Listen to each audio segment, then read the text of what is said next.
Okay, so this one you want to keep those Marines in formation, so you want to storm them once and then choke and then move back instantly. Then you just sort of wait for a bit, storm again, and they'll just run into it and die.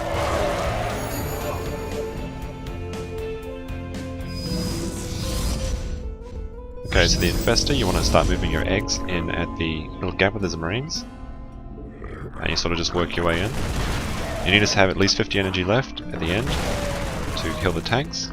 And it's also a good idea to wait for the tanks to stop firing so that you can make sure they do 2 shots at the Marines instead of 1.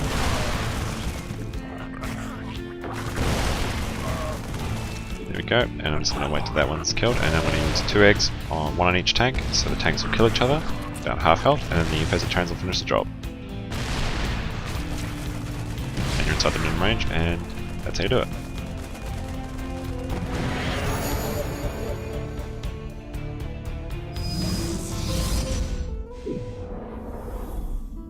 This one's a great one to know, just for any time you have a Zergling run by.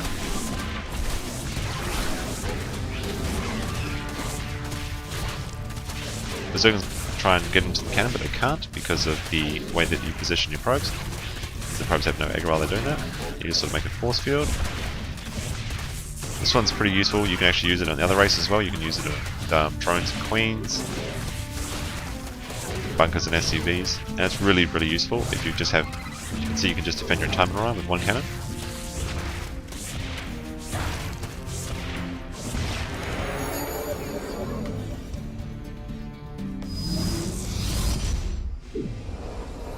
Now for this one I find it's easier if you just make a U around your units.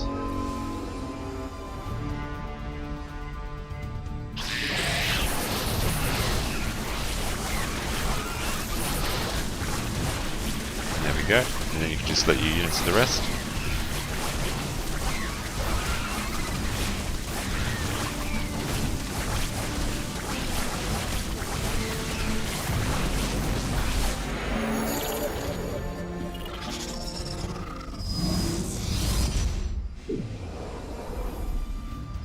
This one actually tricked me at first. I thought it was about feedbacking these units, actually about creating an Archon. Archon being a massive unit, breaks force fields. So you sort of just have to wait until these force fields fade, and you're going to lose some Zealots maybe. Try and move them to the back. Now also if you focus on a middle unit with your Archon, it should do AoE damage.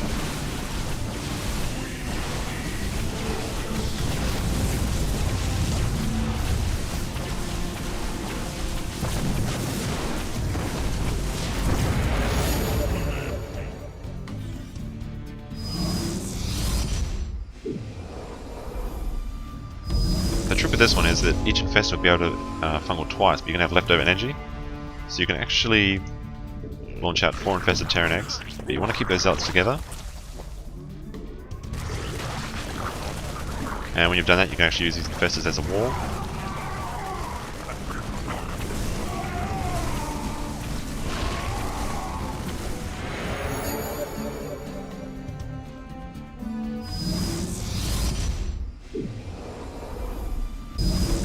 This is good about the mineral walk, and this is great for your scouting SCV. You can go and scout the base and they can try and hit you, and then you just go right through them and you can easily go to the checkpoint.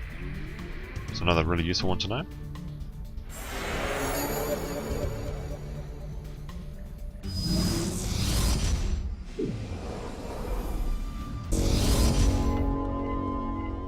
About your status step micro, you just want to move away and press SH or click on the Zealot. Clicking's probably the worst idea because if you misclick, you'll run towards the Zealot and take 1 hit, and you can't take any hits from the Zealot. So with 45 HP, you'll have time for enough for 4 stims, which is easy enough to do it. But if you run out of stims or get hit, you won't be able to. Because of the same speed of the Marine and the Zealot, you'll never be able to kill it.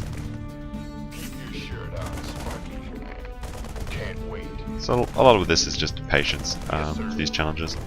You can try and be a pro and do the really fancy Marine King micro, but it'll probably just work out for you worse if you're not really good.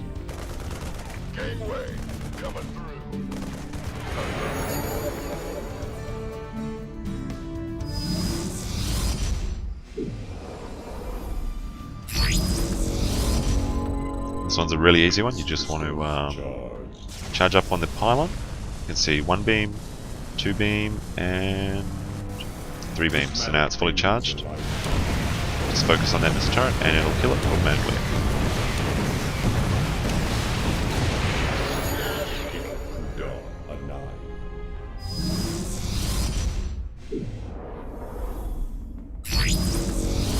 This one's quite a fun one actually, and it's quite a useful one to know for blink. What you want to do is you want to click on the spot, use a shift command, B over to the side and then straight to there, and they'll just blink over like that. The reason you need to use this is because if you just click here and then blink, some of them will get stuck because the position will be occupied by the stalkers. That one's actually a really good one for Protoss to know.